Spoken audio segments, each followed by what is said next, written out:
पर्दा screen film की हो,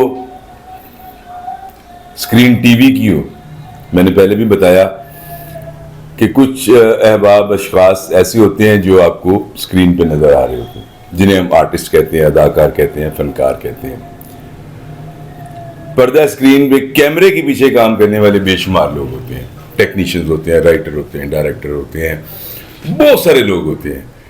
इन सब को इकट्ठा करने वाला एक आदमी होता है जिसे हम प्रोड्यूसर कहते हैं। मेरे साथ आज मेरे छोटे भाई, जिनके साथ मेरा रिश्ता टीवी ड्रामे के हवाले से, फिल्म के हवाले से बहुत पुराना है, ये वो शख्स है जिसे मैं कहूँ कि मर्द मुजाहिद या मर्द आहन लाहौर में तकरीबन अकेला रह गया। यानी यहाँ पे ड्रामा बनाने की लाहौर में जो रीत रवायत है वो दम तोड़ती जा रही है। चौधरी खुर्रम रियाज चौधरी साहब, अपना या तो आपके पास बेपनाह दौलत है या आपकी वालियाना अकीदत है इस प्रोफेशन के साथ कि हर दौर में, यानी कोरोना में भी आपने काम किया, अब भी आज की तारीख में भी आप काम कर रहे हैं। ये सर बताएं कि ये इसका राज क्या है इसके पीछे। अच्छा, सबसे पहले तो मैं जो उनसे ना जो सब देखने वाले हैं उनको अपना सलाम पेश करता हूँ। अस्सलाम वालेकुम। और आपको भी अस्सलाम वालेकुम sir ji. Thank you very much sir. आपने मुझे भाई का और हमेशा भाइयों वाला आपने ताल्लुक जो उनसे है वो निभाया भी। हमने इकट्ठे माशाल्लाह एक नहीं बेतहाशा बहुत जो कि फिल्म भी हमने की, फिल्म भी की। हाँ जी। अच्छा, इसके अंदर ये नहीं कि सिर्फ कोई मैं वजह हूँ, ऑब्वियसली जब आपके साथी अदाकार जो दोस्त भी होते हैं उनकी सपोर्ट वो बहुत ज़रूरी होती है। जी बिल्कुल ऐसे ही है। तो मैं आपका भी शुक्रिया अदा करता हूँ कि स्पेशली आपने काफ़ी बार हम लोगों ने इस चीज़ का टाइम किया कि जी हाँ जी, डिस्कस किया, बैठेंगे और गपशप करेंगे काम के हवाले से जी, कुछ लोगों तक अपना एक्सपीरियंस शेयर करेंगे। नॉलेज स्प्रेडर का काम ही यही है। बिल्कुल ऐसे ही है। नॉलेज स्प्रेड करना। अगली मेरी जो बात है मैं आपसे वही कहने वाला था कि जो आपने ये यूट्यूब चैनल बनाया नॉलेज स्प्रेडर के नाम से, जो आप इंफॉर्मेशन लोगों को दे रहे हैं, जो मुहैया कर रहे हैं, इवन मैं भी आपकी वीडियोस जो उनसे बड़े शौक से देखता हूँ। और ये मैं सिर्फ ऑन कैमरा जो उनसे ये बात कर नहीं रहा, ये खुद गवाही देंगे कि जब भी कोई वीडियो मेरे साथ अगर शेयर होती है और ना भी हो तो मैं देख के डेफिनेटली उसके ऊपर मैं कोई ना कोई फीडबैक, अच्छा या बुरा, देखिए दोनों तरह का जो होता है ना वो सच्चा आदमी होता है। जी बिल्कुल सही है। तो मैं जितना भी अभी तक आपके प्रोग्राम मैंने देखे हैं, मुझे बड़ी खुशी है कि आप ये कर रहे हैं। अल्लाह पाक आपको तरक्की दे, इज्जत दे। बहुत शुक्रिया। और आपका बहुत शुक्रिया कि आप आ जाए और हम इकट्ठे बैठे जी, खाएं पियेंगे भी, गपशप भी करेंगे और कुछ ऐसी बातें जो मतलब अभी नहीं होने हुई वो लाजमी करनी है। और ये बड़ी मजे की चीज है कि आज जो दो लोग बैठे हुए हैं इस वक्त कैमरा, एक आर्टिस्ट है और एक प्रोड्यूसर है। मेरा काम है जी प्रोड्यूसर का, जो मेरी जॉब है, और आपकी आर्टिस्ट की जी। अच्छा, इनका रिश्ता एक बड़ा ना नाजुक सा रिश्ता होता है जो मैं समझता हूँ जी। और मसले मसाइल आपको पता है हमारे काम के अंदर इस तरह के हैं। लेकिन एक जो मैं चीज़ कहना चाहूँगा राना आफ्ताब साहब के हवाले से, कि इन्होंने हर मौके पे हमें सपोर्ट किया, किसी किस्म की भी परेशानी हो। इवन ज़रूरी नहीं कि हर चीज़ जो सी है पैसों के साथ मामला चलते हैं, बिल्कुल ऐसे ही। कभी हमने इनको लेट नाइट भी मतलब अगर क्या है कि सर ये सुबह हमारा एक काम है ज़रा ये करवा दें आके तो अल्लाह का शुक्र है कि मेरी टीम में से भी कोई कहता है तो वो उसको उतनी ही ऑनर मिलती है कि जैसे मेरी कॉल गई हो। जी बिल्कुल ऐसे ही। तो सर आपका शुक्रिया जी, जिंदाबाद। अब आपके आते हैं क्वेश्चन की जी। अच्छा, अब ये है कि जी जो आपने पैसों वाली बात की, तो आपको पता है कि जो हमारे पाकिस्तान के हालात हैं उसके मुताबिक सबकी सर्वाइविंग ही है जी। सब इसको रोजी रोटी के लिए ही करते हैं कि चलें मतलब एक सिलसिला है वो चले। लेकिन मेरा थोड़ा सा मामला रोजी रोटी से हटके भी है, क्योंकि मेरा एक छोटा सा इंट्रोडक्शन है, वो शायद मेरा ख्याल है आप भूल गए हैं, लेकिन चलें हम दोनों सब ये मिलके करते हैं इसको ना, कि मैं इस काम के अंदर तीसरी जनरेशन हूँ। मेरे ग्रैंडफादर, मेरे फादर, इवन मेरे बड़े भाई भी जी, हम लोगों ने इस काम को लेके चल रहे हैं। तो ये हम मेरे ना ब्लड में है। ठीक है जी। अच्छा, अब ये ब्लड में वाली बात ये है कि ये ना काम नशे की तरह है कि मैं इसको छोड़ना भी चाहता हूँ ना तो छोड़ नहीं पाता। कि मैं मतलब आप तो इसको बेहतर जानते हैं और शायद कई लोग जो देखने वाले भी अगर जानने वाले देखेंगे तो वो तो डेफिनेटली जानते हैं कि मैंने कुछ तकरीबन 8 साल यूके में गुजारे हुए हैं। जी मुझे पता है जी। तो जब मैं 2007 में वापस आया तो मेरा वैसे पर्सनली कोई इरादा नहीं था इस काम को करने का, क्योंकि मैं वहाँ पे भी अपना एक बिजनेस कर रहा था अलग से। तो मेरा था कि मैं उस बिजनेस को ही करूँगा या मैं वापस चला जाऊँगा, लेकिन बस इस काम के या शायद वो खून में था, वो चीज़ खींच के लेके आ रही थी मुझे यहाँ पे, कि उसके बाद से लेके सिवाय कोई काम के हवाले से मैं यूके नहीं गया। सिर्फ मेरा ख्याल है मैं 2 बार गया हूँ, वो भी कोई काम के हवाले से। तो 2007 से लेके आज हम 2024 में 24 और जो काम मैंने किए हैं वो आपके सामने हैं। जी तकरीबन मैं सब में शामिल रहा हूं। आप पैसों वाली बात को ना हमारे ऊपर लागू करें ना करो। ये ब्लड में और एक काम से मोहब्बत लगाओ, और फिर जिस तरह हमारे काम के अंदर आपको पता है कि आहिस्ता आहिस्ता ये नीचे की तरफ आया जी। इसको, हालांकि होता ही है कि कोई भी काम किया जाता है तो आप अगली सीढ़ियाँ चढ़ रहे होते हैं, सही, लेकिन इसमें हम वो सीढ़ियाँ शायद चढ़ नहीं सके लाहौर को लेके खास तौर पे। बिल्कुल यही मैं पूछना मुझे पता है, क्योंकि देखें ना आप आर्टिस्ट हैं, मैं हमारा रिश्ता ऐसा है, मुझे पता है अगला सवाल कौन सा आने वाला है मेरे से, तो मैं उसका जवाब आपको साथ ही दे देता हूँ। तो जो लाहौर के जो हालात और जो मामलात रहे हैं, तो उस चीज़ को देखते हुए, हालांकि जब मैं इस काम में आया तो उस वक्त जो उनसे डाउनफॉल चल रहा था, शुरू हो गया हुआ था इस काम का। आज मजीद जो उनसा है, मतलब मेरा नहीं ख्याल कि कोई इतनी अच्छी प्रोग्रेस है। हाँ, उसमें सिर्फ ये है कि कोशिश कर रहे हैं कि ये काम को जिंदा रखा जाए और अपने बाप के नाम को जिंदा रखा जाए। तो बस इस तरह की ही कोशिश की जा रही है, जो मेरे वाले साहब ने किया अपने बाप के नाम के लिए, बड़े भाई ने किया, मैं भी यही कोशिश कर रहा हूँ कि उन सबका नाम कायम दायम रहे। औरम भाई ये देखें, आपकी बात बड़ी क्लियर हो गई कि वो पैसों वाली बात तो माइनस हो गई, वालिहाना अकीदत वो समझ में आ गई, क्योंकि आप तीसरी जनरेशन है। सॉरी मैं आपकी बात काटने लगा हूँ, ये पैसों वाली बात जो सी ना ये वैसे ही बड़ी खतरनाक है। आपको पता है कि यहाँ पे चैनल्स, मैं सबका नहीं कहूँगा ना, मैं किसी का नाम लेता हूँ, लेकिन चले जिनके साथ हम लोग काम करते हैं तो वहां से पेमेंट्स टाइम पे आती नहीं है, तो आप अगली बात करते हैं ना, आप पैसों वाली बात को जो है ना निकाल के हमारे साथ बात, वो तो एलिमिनेट हो गई। जी जी। अब रहेगी बात, चैनल जो है XYZ, हम हो गया, फलां दिमाग हो गया, ये लाहौर में अलहदा है और कराची में अलहदा है। अच्छा नहीं है, इस तरह नहीं है। देखिए असल में ना लाहौर के अंदर जब काम, लाहौर बेसिकली गढ़ माना जाता था फिल्म इंडस्ट्री जी। अच्छा, अब जैसे ही फिल्म जो सी है उसका जब डाउनफॉल शुरू हुआ ना, तो ऑब्वियसली लोगों ने ड्रामे की तरफ ज़्यादा फोकस करना शुरू किया जी। बल्कि पहले भी जो सा लाहौर के अंदर जो बहुत ज़्यादा काम करता था वो था ATV A+। ठीक है जी। तो ऑब्वियसली कुछ मामलात मतलब ऐसे होते हैं, हर एक के साथ होते हैं, तो चैनल्स की जो सी है ना पोजीशन उस तरह की नहीं रही जो आज से समझ लें कि कोरोना से पहले की थी। मेरा सवाल ये था, मैं अगला सवाल कर देता हूँ। कराची बेतहाशा काम हो रहा है, ड्रामा बन रहा है, पिंडी इस्लामाबाद में बन रहा है, तो अगर चैनल एक ही है, मतलब हम चैनल है, अगर वो कराची में बना रहा है, पैसे दे रहा है लोगों को, तो लाहौर को क्या मुसीबत है, लाहौर में क्यों नहीं बन रहा? इसके अंदर जो सा देखें, मैं किसी चैनल का नेम लेके नहीं मैं बात करूंगा, लेकिन अगर आप देखें ओवरऑल तमाम चैनल जो से हैं, कोई ना कोई काम इक्का दुक्का वो लाहौर में भी होता रहता है। कोई ये नहीं है कि बिल्कुल भी काम है, लेकिन ना होने के बराबर है ना जी। ऑब्वियसली कराची में ज्यादा काम हो रहा है, इसलिए वहाँ के लोग प्रोफेशनल भी ज्यादा हैं। मैं आपको एक वाकया सुनाता हूँ कि मेरे साथ मैंने एक ड्रामा बनाया दर्द, ये कोई 8-10 साल हो गए होंगे इस ड्रामे को। तो उसके जो टेक्नीशियंस और जो मामला थे, ऑब्वियसली आपके वक्त के साथ टीम्स जो सी हैं वो थोड़ी सी अपग्रेड होती रहती हैं, चेंज होती रहती हैं, काम तो क्योंकि हमने रेगुलर किया। तो मैं एक दिन ना वहाँ पे ना मेरे दर्द ड्रामे के ऊपर ना, तो एक ना रिक्शा खड़ा हुआ था जी। मैंने वहाँ पे आगे ना बड़ी हैरत से मैंने कहा यार ये मतलब बेदिया में शूट कर रहे हैं, फार्म हाउस के अंदर रिक्शा किसका आ गया? ठीक है, होता ही है ना, मतलब सरप्राइजिंग चीज है। वहाँ तो अभी मैंने यहाँ से जाना हो, आपने जाना हो तो रिक्शा जाएगा ही नहीं, जाता ही नहीं है जी। तो वो रिक्शा क्यों आ गया? तो जब मैं वहाँ पे मैंने सवाल किया अपनी टीम से, मैंने कहा यार ये रिक्शा किसका भाई? मैं वहाँ पे गया तो मैं मतलब किसी काम को बुरा नहीं समझता, लेकिन मैं मेरे लिए परेशानी की ये मतलब कि हैरत की बात भी थी और परेशानी की भी। तो आगे से मुझे जवाब मिला कि ये जो हमारे मेकअप आर्टिस्ट हैं ये उनका रिक्शा है। अच्छा। मेरा तो दिल जो उनसे ना एकदम, मैं कहा अच्छा, मैं कहा शायद हो सकता है कि कोई बंदा गाड़ी अफोर्ड कर सकता तो उसने रिक्शा रखा होगा अपनी फैमिली के लिए। तो मैंने उनको बुला लिया, मैं उनका नाम तो नहीं लूँगा, अच्छा नहीं लगता।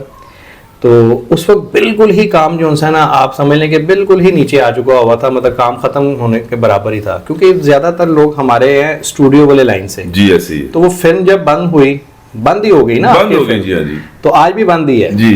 अगर कोई आज भी कोई फिल्म बना रहा है तो वो ये समझ के बना रहा है कि मैं कुर्बानी देने जा रहा हूँ, क्योंकि आना तो कुछ भी नहीं है वापस। तो उसके अंदर जब मैंने उससे पूछा तो उसने कहा कि भाईजान असल में मसला ये है कि काम ना होने की वजह से तो मैं ना फिर रिक्शा चला के ना अपने घर के मामला चलाता हूँ। अब मैं अब यहाँ पे अगर ऑन एयर मतलब ये बात करूँ कि मेरा दिल खून के आंसू, तो सब समझेंगे कि हम शायद आर्टिस्ट लोग हैं, काम हमारा ड्रामे बनाते हैं, तो इस तरह डायलॉग बोल रहे हैं, इस तरह की गुफ्तगू मैं कर रहा हूँ। लेकिन ये जेन्युइनली मतलब इसमें कोई झूठ नहीं है। तो मुझे बड़ी तकलीफ हुई उस वक्त। मेरा इरादा ज़्यादा पक्का हुआ कि यार मैंने अब इंग्लैंड नहीं जाना, मैं ना पाकिस्तान में रह के ना इस काम को करना है।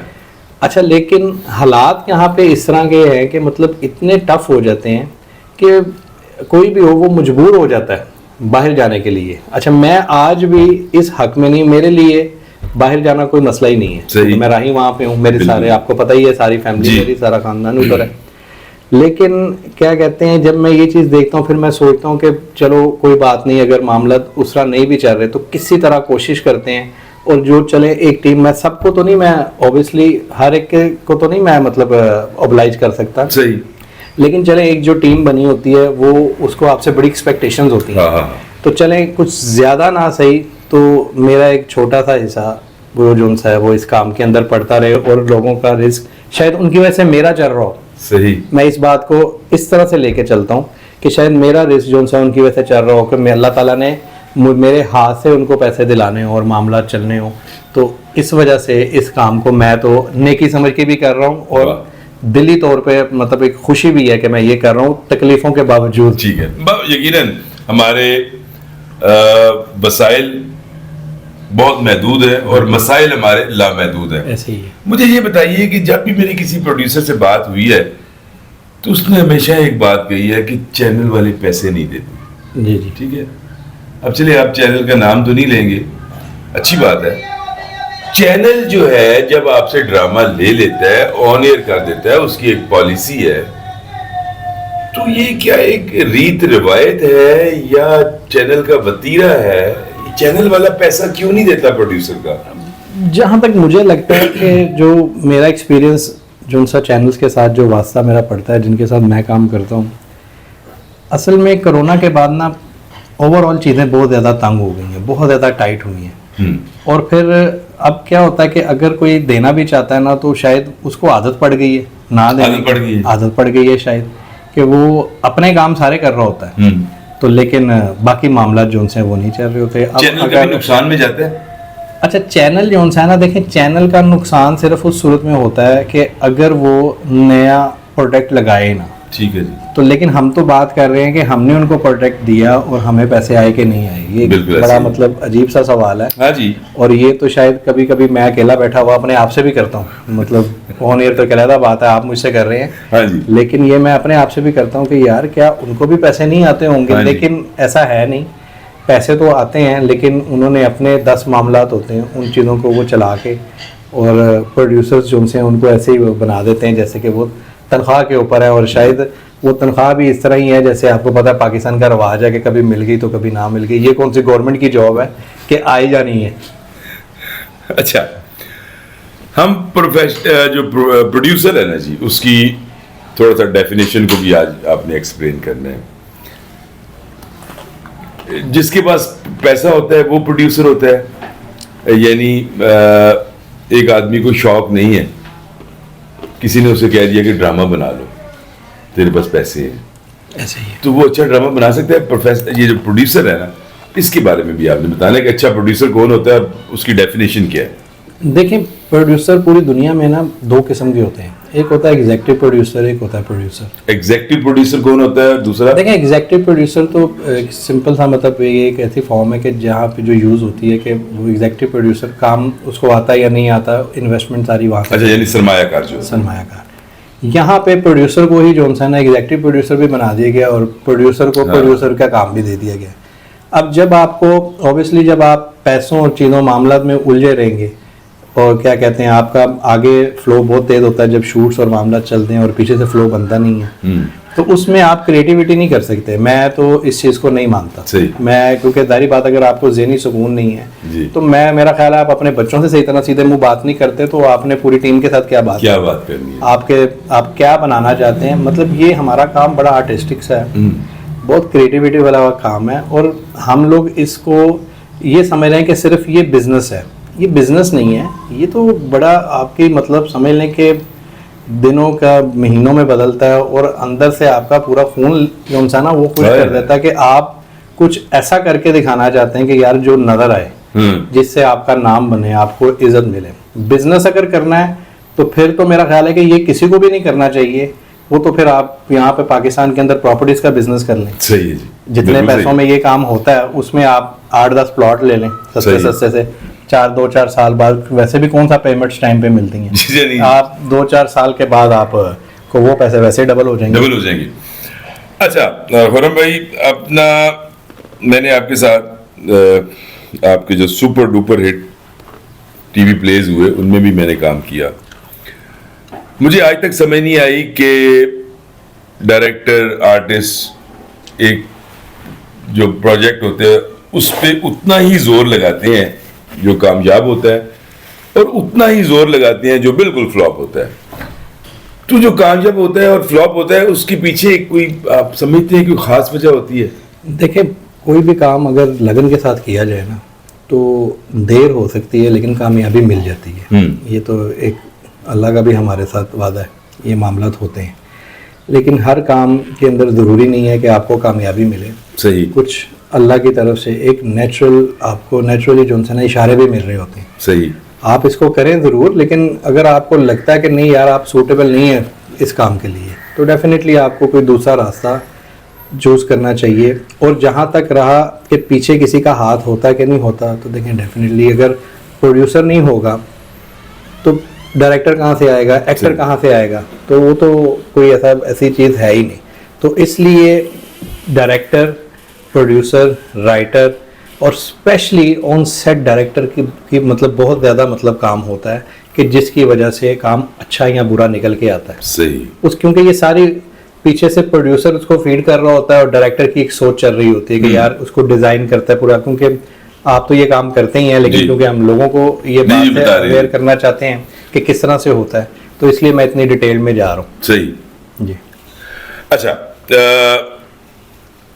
एक शेर है, वो मैं समझता हूँ कि वो इस पे पूरा फिट आता है कि नहीं। एक नया आने वाला या एक वो आदमी जो अभी स्टैब्लिश नहीं हुआ, किसी शायर ने बड़ा खूबसूरत शेर कहा कि इश्क है क्या कुछ, बस इतना ही समझ लीजिए, एक आग का दरिया है और डूब के जाना है। बिल्कुल।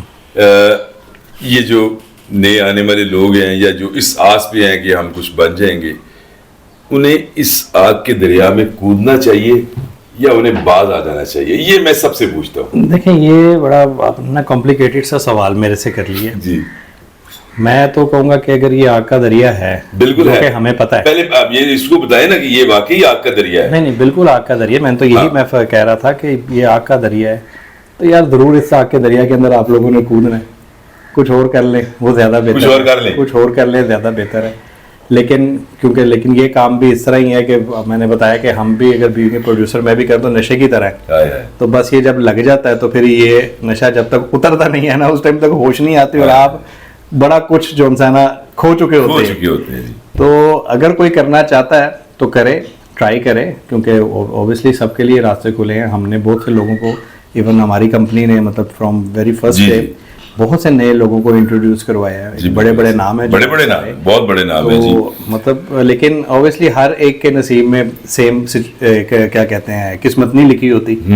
तो इस वजह से करना भी चाहिए और नहीं भी करना चाहिए, ये दोनों एंड के ऊपर है। अब ये है कि आप बर्दाश्त कितना कर सकते हैं। ये वही काम है कि सब्र वाला काम है कि आपके अंदर सब्र कितना है।